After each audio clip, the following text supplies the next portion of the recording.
Get ready, Friar Faithful. This is the EcoWater SoCal Padres pregame show on the Padres Radio Network.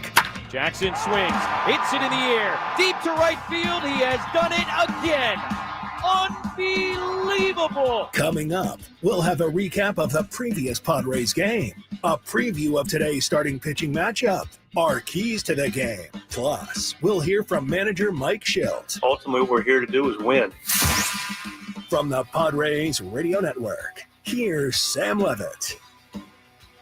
San Diego Padres baseball coming up on 97.3 The Fan and the Padres Radio Network. Today, the Padres take on the Los Angeles Dodgers in the final game of a three-game series. Our starting pitching matchup today for the Dodgers, right-hander Tyler Glasnow, and for the Padres, right-hander Yu Darvish. Hi again, everyone. Sam Levitt with you from Dodger Stadium in L.A. First pitch coming up at 1:10 as the Padres try to avoid a three-game sweep against the Dodgers. Coming up in the next 50 minutes, we hear from Padres manager Mike Shildt. I also chat with Jake Croninworth and Jeremiah Estrada. We hear from Padres radio voice Jesse Agler in just a few minutes as well. A lot to do as we get ready for today's series finale. But first, it's time to set the table, brought to you by Fraser Farms Market. Set your table with the highest quality of natural and organic products from Fraser Farms Market, a San Diego original since 1971 with 3 locations, La Mesa Vista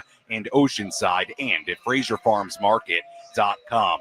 Padres entered today 69-54. The Dodgers at 70-53 after winning the first 2 games of this series. LA now has a 1-game lead on the Padres for first place in the National League West. The last 2 games also clinched the season series win for LA. That's the first tiebreaker when it comes to a division winner. So the Dodgers essentially have a 2-game lead. Just something to keep in mind as we come down the final stretch of this regular season. Let's take a quick look back at last night.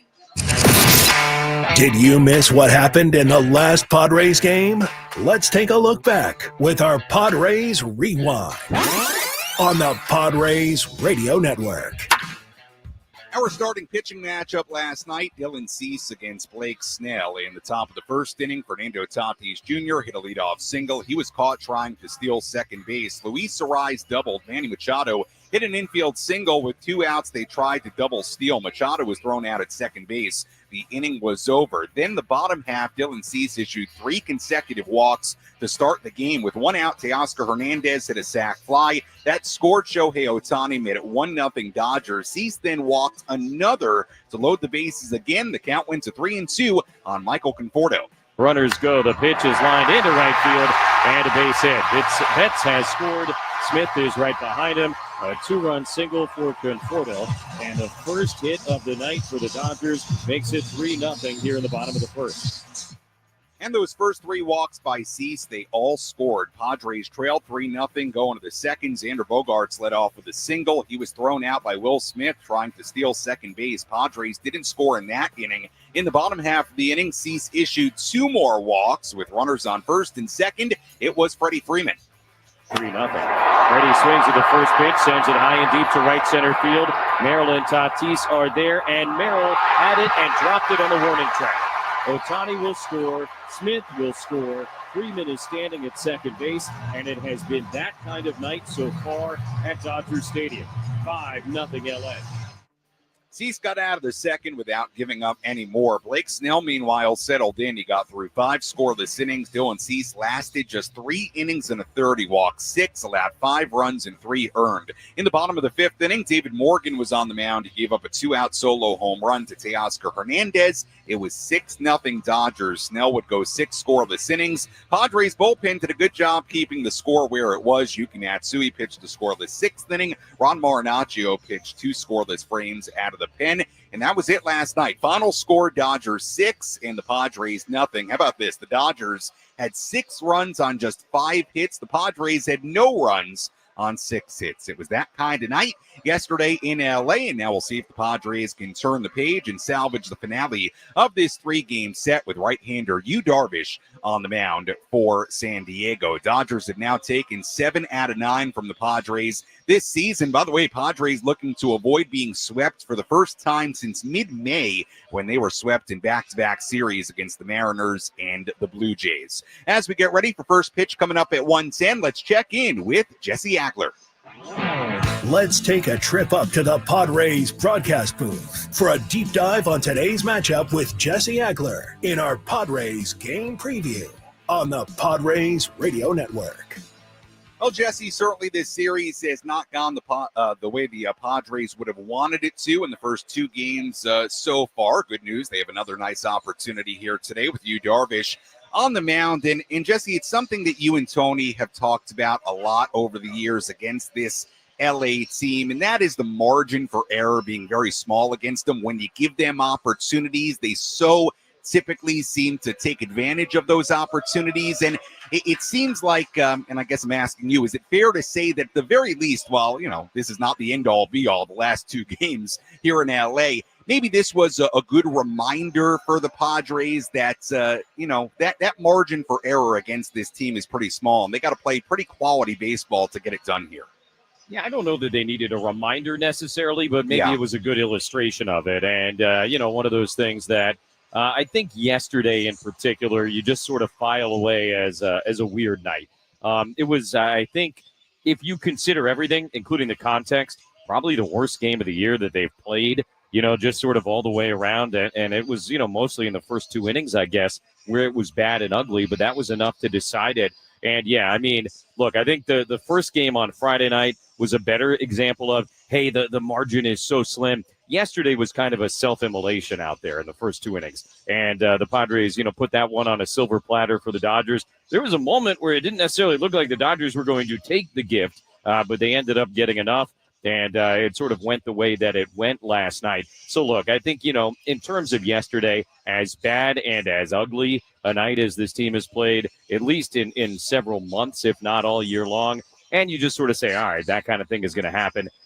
Jackson Merrill's not going to drop fly balls like that, with any kind of regularity. It was the first time he had made an error all year. You're not going to have guys thrown out trying to steal with the sort of regularity that you did last night. So I think you just kind of chuck it in the trash and move on. Yeah, hopefully Padres can turn the page here today. They've got a guy on the mound in Yu Darvish, who certainly has had very, very good starts against the Dodgers in the past. Last time we saw you here in LA, it was Game 5 of that National League Division Series, and even though the Padres lost that game, Darvish was so good in that Game 5. How do you view what Yu Darvish has done as of late as he gets ready for today's start?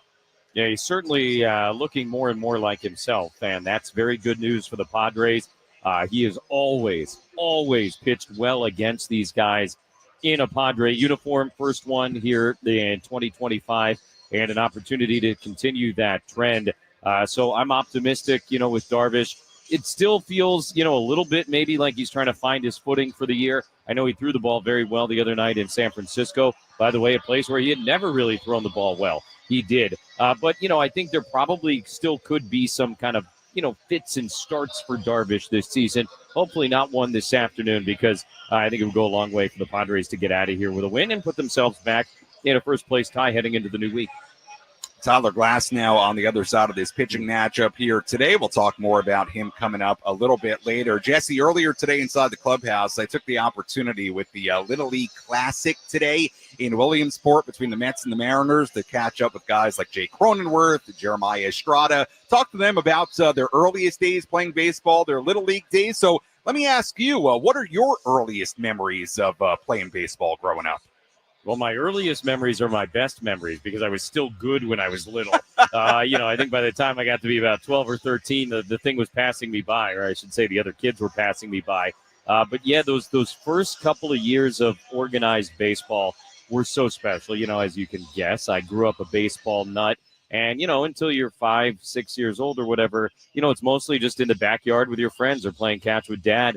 And then, all of a sudden, that first coach pitch year, it was like, oh my gosh, I get a uniform, I get a hat, I get baseball pants. We had to go buy a cup. I mean, it was like all of a sudden it felt so real and so official. And, the sort of dream of it became something of a reality because it was no longer, in the backyard with a tennis ball and a wiffle ball bat. It was like, hey, I'm going to a real field that has real bases, and I've got stirrups on. And it was just, the coolest thing in the world. And those early baseball memories, as is the case for anybody, I think, who played at that age, they mean the world to me. And it's incredible to think how fresh that feels in my mind all these years later, 30-something years later now. It was as fun as it can be. And, with the Little League World Series, that was like the ultimate dream as a kid, was like, oh, my gosh, getting to go play in Williamsport and be on TV. How cool would that be? And while I was on a couple of all-star teams, we never quite made it anywhere close to that far. It's part of what makes this game so special. We see it every night at Petco, the kids walking around, just on like a Sunday afternoon in their own Little League uniforms. The pride you take as a young kid, being able to put that jersey on, no matter what it says, is very, very special. And that's the start of how so many of us become such big baseball fans. Yeah, it's pretty amazing talking to guys in the clubhouse today. Those guys obviously a lot better than we were, but it is amazing. Everybody, or so many kids, kind of start in the same spot in Little League and just playing with their friends, having fun. And some of us go on to, reach our peak at Little League like myself, and some of us go on to the major leagues. That's just how it goes. Jesse, appreciate the time. We'll talk to you and Tony Gwynn Jr. coming up at 1 p.m. Thanks so much. You got it, Tim. All right, that is Jesse Agler joining us on our EcoWater SoCal Padres pregame show here on the Padres Radio Network as we get ready for today's game, the series finale here in L.A. Padres taking on the Dodgers with Yu Darvish on the mound for San Diego, Tyler Glasnow on the mound for L.A.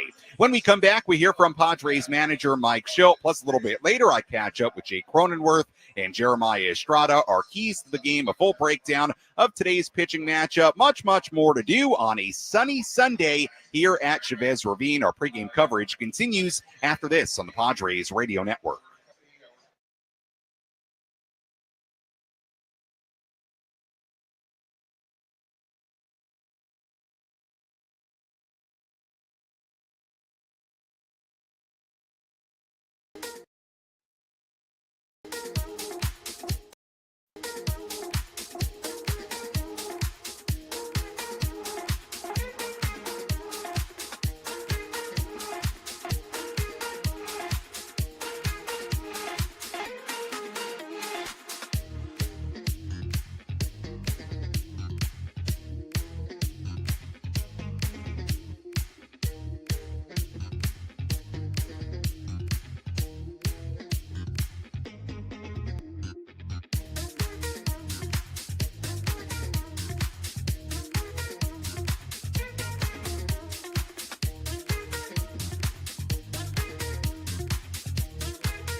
Our EcoWater SoCal Padres pregame show continues here on the Padres Radio Network. Sam Levitt with you inside Dodger Stadium here in LA as we get ready for today's game. First pitch coming up at 1:10 between the Padres and the Dodgers. Lot to do. We'll hear from Jake Croninworth and Jeremiah Estrada in just a little bit. We also have our keys to the game and much, much more. But first, let's kind of put a bow on yesterday's tough loss for the Padres. 6-0 they fell here in LA. Dylan Cease had a rough outing. He walked 6 batters in the first 2 innings. 5 of those walks came in the score. In fact, at the end of the second inning, the Padres had no runs on 4 hits, and the Dodgers had 5 runs on 1 hit. Just 1 single for the Dodgers in the first 2 innings, and really the game felt like it was pretty much decided in the first couple of innings. Most of the action, aside from a late Teoscar Hernandez home run, happened in the first 2 innings, and with all that in mind, let's hear from Padres manager Mike Shildt revisit what he had to say after last night's game. Let's pull up a seat in the manager's office and hear from Padres manager Mike Shildt, served up by Sin Lee Food, where fresh meets flavor. Find farm fresh produce, bold Asian spices, and gourmet ingredients at 4665 El Cajon Boulevard. Sin Lee Food, the cook's Asian resource. Mike, so often we've seen Dylan struggle early on, but he seems to find it just one of those nights where he kind of never got the feel on the release point. Actually, I thought he did get it just too late. I mean, he was able to grab a clean third in the fourth. The point pitch counts up. But yeah, it took him a while to get in his rhythm. That's for sure. Yeah.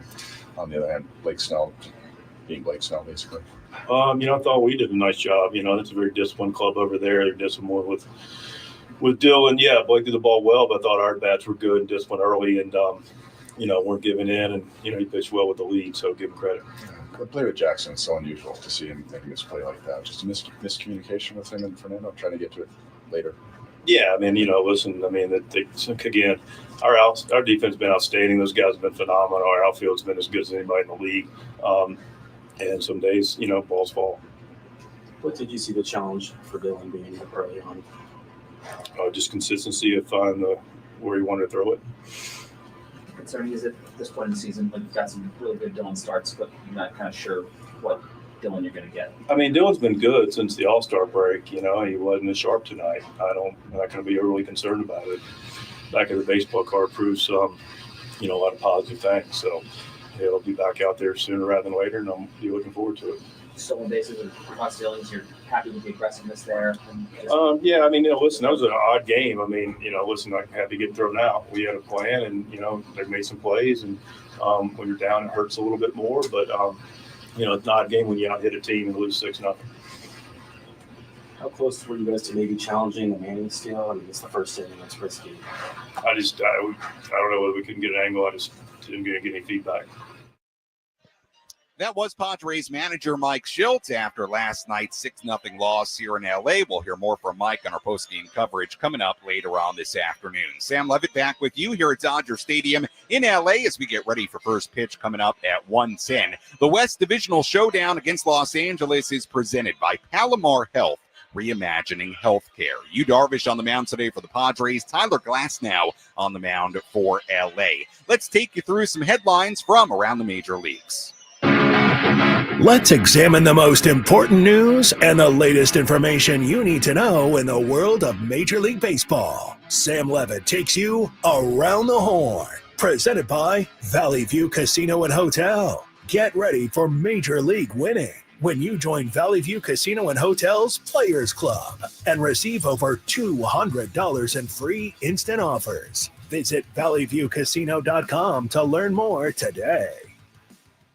The Mets and the Mariners cap off MLB Players Weekend tonight in Williamsport, Pennsylvania. It's the MLB Little League Classic at historic Bowman Field in Williamsport. Brewers, meanwhile, trying to make it 15 straight wins today in Cincinnati. Brewers trailing 1-0 against the Reds in the 7th inning right now. We'll see if the Brew Crew can come back and make it a 15-game winning streak. Speaking of the Reds, they designated Jake Fraley for assignment earlier today. He was in his 4th season with Cincinnati. Orioles called up their top prospect, catcher and first baseman Sam Basallo. He was in today's Orioles lineup. The Orioles leading the Astros 2-0 in the 5th inning right now in Houston. Aaron Nola and Alec Boehm returned off the IL today for the Phillies. The Phillies have already beaten the Nationals today 11-9 in D.C. Phillies getting very unfortunate news for Zach Wheeler. Yesterday, the Phillies ace was put on the IL with a blood clot near his right shoulder. The timetable for Wheeler still unclear.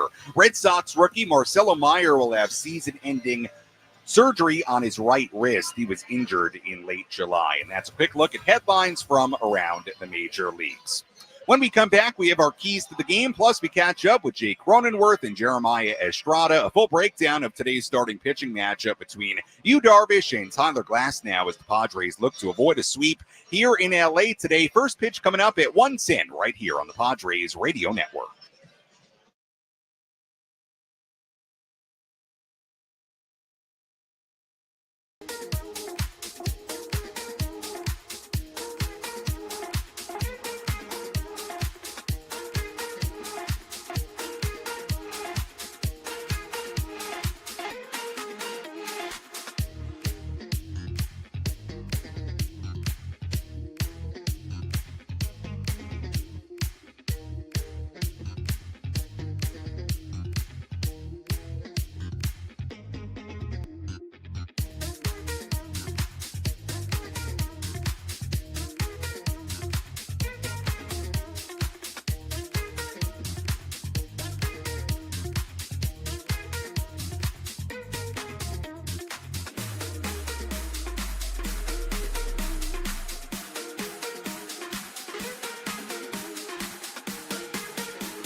Our EcoWater SoCal Padres pregame show continues here on the Padres Radio Network. Sam Levitt with you here at Chavez Ravine in LA. First pitch coming up at 1:10 between the Padres and the Dodgers. Padres falling 3-2 on Friday night, falling 6-0 last night. Dodgers now have a one-game lead on San Diego for first place in the National League West. We'll see if the Padres can get out of LA with the divisional standings at a tie atop them. Padres need to win today to make that happen. Yu Darvish on the mound for the Padres today. Tyler Glasnow on the mound for LA. A look at the Padres starting lineup today. It looks like this. Fernando Tatis Jr. in right field leading off. Luis Arraez, the DH, batting second. Manny Machado at third base batting third. Jackson Merrill, the cleanup hitter, playing center field. Xander Bogaerts, the shortstop, batting fifth. Ryan O'Hearn at first base batting sixth. Ramon Laureano in left field batting seventh. Jake Croninworth at second base batting eighth. And Freddie Fermin is doing the catching and batting ninth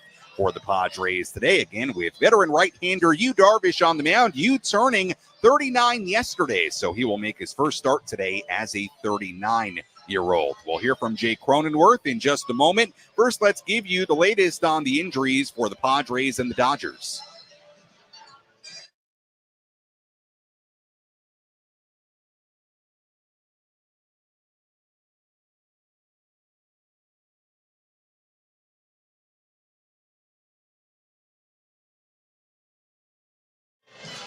Well, the latest injury news on the Padres front, Michael King obviously slated to start Friday's game. He was put on the IL with left knee inflammation. The hope is that King will be able to spend the minimal amount of time on the IL, return for the Padres series against Seattle. We'll see if that ends up being the case. As far as the Dodgers, they had to put Max Muncy on the IL right before this series started with a right oblique strain.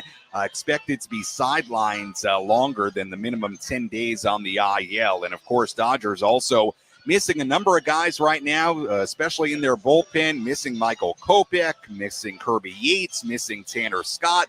They also are missing Brock Stewart, who they acquired at the deadline. Dodgers also missing Tommy Edman right now, Hae-Sung Kim, and Kike Hernandez, all those guys on the IL right now. And we'll see what the status is for those guys before the end of the regular season. But that's a quick look at our injury report. Michael King, the latest on the IL for the Padres. Max Muncy, the latest on the IL for the Dodgers. But like we mentioned during our Around the Horn segment, the Little League Classic going on today in Williamsport. Mets taking on the Mariners, and of course that goes on concurrently with the Little League World Series in Williamsport over the last week or so. I caught up with Jake Croninworth earlier today inside the Padres clubhouse, not to just talk about this series in LA so far, but also reminisce about Croninworth's early days playing baseball.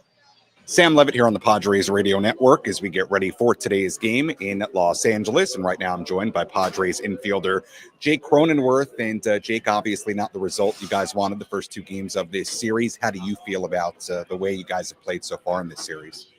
We got to play better. I had a great series in San Francisco and the past few leading up to it. And we just got to play better baseball and go out there today and, salvage a win here. You face Tyler Glass now, obviously very talented right-hander. What are some of the keys against a guy like that today? Yeah, he's got great stuff. He's going to come in the zone and attack our guys. And, I think we just got to be ready to hit and put together good at-bats, like we did there in San Francisco. That's what it's all about for us. Around baseball today, it's obviously always an interesting day. We were just watching a debut of a rookie here inside the clubhouse. But one of the things going on today is the Little League Classic in Williamsport. The Mets taking on the Mariners, and I thought it was a good opportunity to sort of revisit your Little League days, earliest days playing baseball in Michigan. When I say that to you, what are the memories that immediately pop up? Those are some of the funnest times. I remember riding my bike every day to practice for all-star stuff, and lived right down the street from the park. And all the guys that I played with on those Little League teams were the same guys I played with in high school, and I was 13 and 14. And, it was a great time. It's funny. We lost when I was a 12-year-old year. We lost the state championship to my roommate when I was in college at Michigan. He was the pitcher on the other team, but the team that had lost the state championship when we were in Little League ended up winning the state championship when we were in high school. Almost the same exact starting nine, same positions. It was awesome. I know with you, you've kept in touch, not just kept in touch, but are really good friends with a lot of the guys you grew up with, went to Michigan with. Are you still pretty close with a lot of those Little League guys? Yeah, we try to stay in touch. A lot of us have gone, on to do different things now. Some of them still live back in our hometown. All the guys I played with in college, they're actually coming out next weekend to San Diego. So, it's always great. Hey, what do you think is unique about playing baseball in Michigan? It's not a warm weather place. It's no secret. You look around a major league clubhouse, there are a lot of guys from places where the sun shines and it's warm out year round. Michigan is not one of those places. To you, what is unique about playing baseball growing up in Michigan? Yeah, start our season in the middle of May, and then play. It's during our regular season for Little League, at least in my Little League, we only played 13 or 12 games. Yeah, it's only 13 teams, and you play all stars, and you play a few tournaments in the States, and then you're done. Middle of August. You only have a couple month-long season, and then hockey season would start. But no, we played baseball a lot growing up, but it wasn't this long thing. And I think as time went on, it just, like I said, I didn't get too worn out from it. Obviously, you were a big hockey player growing up as well. What did at different parts of the year, what did your schedule look like as a kid from a sport playing perspective? Yeah, when I was probably 11 and 12. I mean, when it was baseball season, I played baseball and then play roller hockey in the driveway and stuff like that. But when it was hockey season, I don't think I picked up or threw a ball until the next baseball season.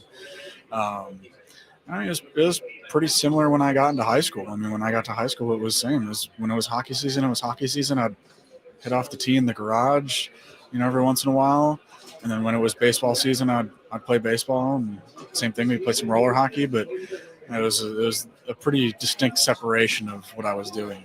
It seems like even in youth sports now, it's more specialized than ever. Kids will play baseball and they'll only play baseball. You were not that kid growing up. Are you somebody that if you were, giving advice to parents, you would recommend their kids playing multiple sports? 100%. And I think, giving the kids a break from those sports is probably even a bigger thing. I mean, kids are playing baseball all year round at 8 years old now, which is I think is insane. Like, we'd play like 1 or 2 days a week, and then we'd play roller hockey the other couple days, and then we would during hockey season we wouldn't even think about baseball. We would just play hockey, and same thing. But no, I think the separation is very important, and letting the kids have fun and like be kids. Jake, appreciate the time. Good reminiscing about the early days in Michigan. Thanks so much, and good luck with the game today. Absolutely. Thanks, Sam. That was Jake Croninworth inside the Padres clubhouse earlier today. I thought that was a lot of fun, reminiscing with Jake about his early days playing baseball in Michigan. Of course, Jake also a great hockey player growing up. He would go on to play baseball at the University of Michigan, and now a long-time San Diego Padre. Military Sunday on the Padres Radio Network is presented by your San Diego County Toyota dealers. Every new Toyota comes with Toyota Care, no-cost maintenance standard, so you get peace of mind standard. As our EcoWater SoCal Padres pregame show continues, EcoWater SoCal keeping it soft. Since 1925, your water should be perfect. First pitch coming up at 1:10. Tyler Glasnow on the mound for LA. Yu Darvish on the mound for San Diego. Let's take a look at our keys to today's game. How will the Padres unlock a win today? These are the keys to the game. Presented by El Centro Motors Ford. Meet your new Ford General Manager, Greg Ryan, now at El Centro Motors Ford, your new Ford truck, Bronco, and SUV HQ. Call Greg directly at 619-944-0774. Key number 1, Team Teo. Teoscar Hernandez has homered in the first 2 games of this series. He has a .686 slugging percentage with 4 home runs and 10 RBIs in his last 9 games. You have to find a way here today to limit Teoscar Hernandez. He's back in the lineup for the Dodgers, playing right field and batting 5th. Key number 2, Manny in a Sunday matinee. Manny Machado has been really quiet as of late. He's batting just .182 with 1 extra base hit and no RBIs in his last 9 games. The Padres need Manny. They desperately need him to be a run producer in these games against the LA Dodgers. And key number 3, and it brings us to a really weird part of this series so far and this season series against the Dodgers. Padres have to continue to limit the Dodgers stars not named Teoscar. Take a look at what the Padres have done against Ohtani, Freeman, Betts, and Smith. Shohei Ohtani in this series, 1 single in 8 plate appearances. Freddie Freeman, 1 single in 7 plate appearances. Mookie Betts, no hits in 8 plate appearances. Will Smith, no hits in 8 plate appearances. So to recap that, Ohtani and Freeman have each singled once, and those are the only hits in this series for Ohtani, Freeman, Betts, and Smith. And even with that, the Padres have lost the first 2 games of this series. However, if you're the Padres, Yu Darvish, in this bullpen today, you want to continue, obviously, to limit Ohtani, Freeman, Betts, and Smith. If you do that, you should hypothetically have a pretty good chance to win today's game. We'll see if the Padres can limit those 4. Again, the top 4 in the Dodger lineup, Ohtani, Betts, Smith, and Freeman. They've done a good job against him in this series. Has not resulted in wins. We'll see if that changes here today. And that's a look at our keys to today's game. A lot of action around the major leagues today. Let's take a full look at the out-of-town scoreboard. Let's take a trip around the bigs to highlight the scores that matter most with our out-of-town scoreboard. Presented by Jensen Premium Beef Patties. Always a hit for grilling.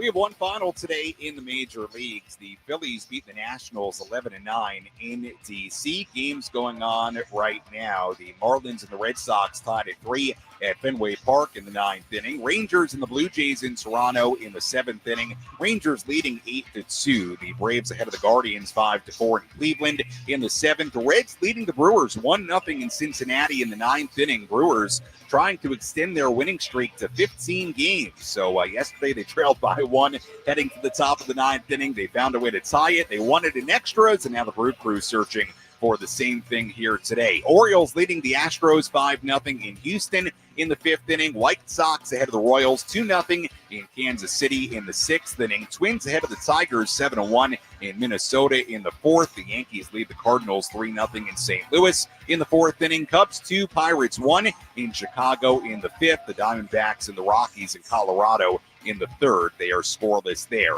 Couple of games yet to begin aside from this one. More than a few games yet to begin. Rays and the Giants at 1:05 in San Francisco. Ryan Pepio on the mound for Tampa Bay. Logan Webb on the mound for San Francisco. Angels and the A's in Sacramento at 1:05. Jose Soriano on the mound for the Angels. Jeffrey Springs on the mound for the A's. And finally, the Little League Classic at historic Bowman Field in Williamsport, Pennsylvania later on this evening. Mariners and the Mets in Pennsylvania at 4 p.m. Pacific time. George Kirby on the mound for Seattle. Clay Holmes on the mound for New York. And that is a full look at the out-of-town scoreboard on this Sunday. When we come back at our EcoWater SoCal Padres pregame show, we hear from Padres reliever Jeremiah Estrada. Get a little reminiscing from Jeremiah on his Little League days growing up in the Coachella Valley. Also tell you what to watch for in today's game and a full breakdown of a good starting pitching matchup today between Yu Darvish and Tyler Glasnow. Padres getting ready on the field here in LA. I see Xander Bogaerts doing some stretching out there. I see Jake Croninworth doing some sprints out there. So the Padres getting ready to go for this series finale as they try to avoid a sweep here in LA. Our pregame coverage continues after this from Dodger Stadium right here on the Padres Radio Network.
Our EcoWater SoCal Padres pregame show continues here on the Padres Radio Network. Sam Levitt with you inside Dodger Stadium here in LA as we get ready for the series finale between the Padres and Dodgers. First pitch coming up at 1:10. We send things up to Jesse and Tony in just about 10 minutes. They have the full starting lineups, first pitch, and all the play-by-play. The West Divisional Showdown against Los Angeles is presented by Palomar Health, reimagining healthcare. Well, as we get ready for today's game, and again, we'll hear from Jeremiah Estrada in just a moment. Let's focus on the bottom third of the Padres lineup today. Ramon Laureano, Jake Croninworth, and Freddie Fermin. As we know, when those bottom three spots in the order have been productive lately, Padres have done some really good things, and all three of those guys doing very good things as of late. Ramon Laureano, in his last 13 games, he's slugging .653 with 7 of his 17 combined hits going for extra bases. Jake Croninworth has reached base safely in 19 of his last 20 games, reaching base at a .420 clip in that 20-game span. And Freddie Fermin batting .333 with a double, home run, 5 RBIs, 2 walks, and 3 runs scored across his first 11 games with the Padres. So we'll see if that 7-8-9, Laureano, Croninworth, and Fermin can contribute to a Padres victory here today. Let's tell you what to watch for in this series finale. What's the one thing Sam Levitt will be keeping his eye on in today's game? This is What to Watch For, presented by Genesis Home Improvements, San Diego's trusted painting, roofing, and window company. Save 15% today on a new beginning for your home. Visit GenesisHomeImprovementsSD.com. What to watch for in today's game. We talked about it yesterday. Was a very uncharacteristic game for the Padres in a couple of different ways. Number one, the errors, the walks, getting thrown out on the bases 3 times, caught stealing in the first 2 innings. It was a uncharacteristic game for a Padres team that plays clean baseball for the most part this season. It was also uncharacteristic in this sense. It was not a close game. We know the Padres love to play close games this season. In 34 matchups against the NL West this season, 15 games have been decided within 2 runs, and 11 have been 1-run games. 5 of the 15 games alone have come against the Dodgers, with 7 of the 9 matchups against LA being decided within 3 runs. So what to watch for in today's game?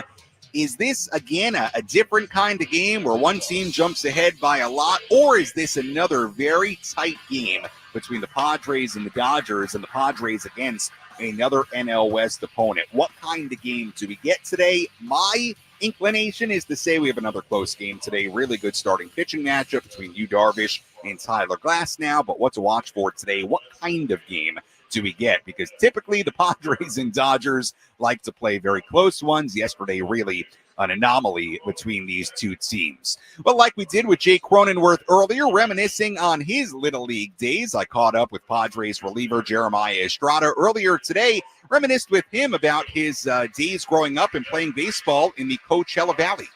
Growing up in the Coachella Valley is always the best. You know, there's a lot of good athletes out there, a lot of good sports, and all sports. You know, there's a lot of hidden talent out there. But, man, the memories of playing back in the day is, I think those are the ones that you think about the most. And it's not just because of the memories of what you did. I think it's more of the people you played baseball with or any sports with. You know, to this day, I step on the field and I still think about the guys that all the homies that I won tournaments with, lost tournaments with, had fun outside the field. And I think more of anything, I think the people remember the fun nights outside of the field, which was like hanging out at the hotel with the boys, you know.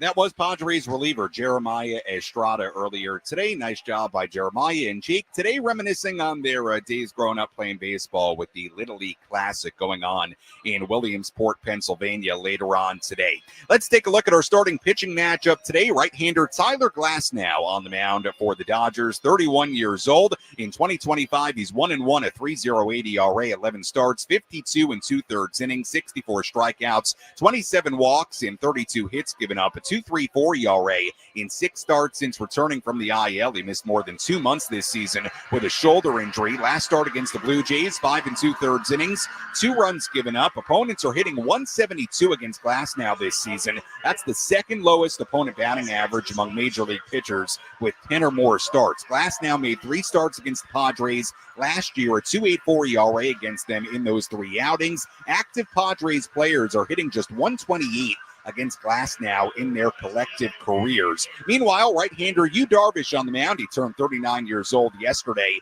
2-3 this season, a 5.61 ERA in 7 starts, 33 2/3 innings, 29 strikeouts, 211 walks. The Padres have won Yu's last 3 starts, a 2.12 ERA in that span after posting higher than a 9 ERA in his first 4 starts since returning from the IL. His last start against the Giants, 6 innings, 1 run given up. Darvish has a career 2.37 ERA in 18 career starts against the Dodgers and good numbers against some of their big guys. Ohtani just 1 for 11 against them. Betts hitting just 174 against them. Smith at just 182 against them. Yu's last start against the Dodgers came in that decisive Game 5 of the NLDS last October here in LA. Darvish was great, 6 2/3 innings, 2 earned runs given up in that game. He made 2 starts in that National League Division Series. He allowed just 3 runs on 6 hits in 13 2/3 combined innings. As always, thank you for listening to the EcoWater SoCal Padres pregame show. EcoWater SoCal, keeping it soft since 1925.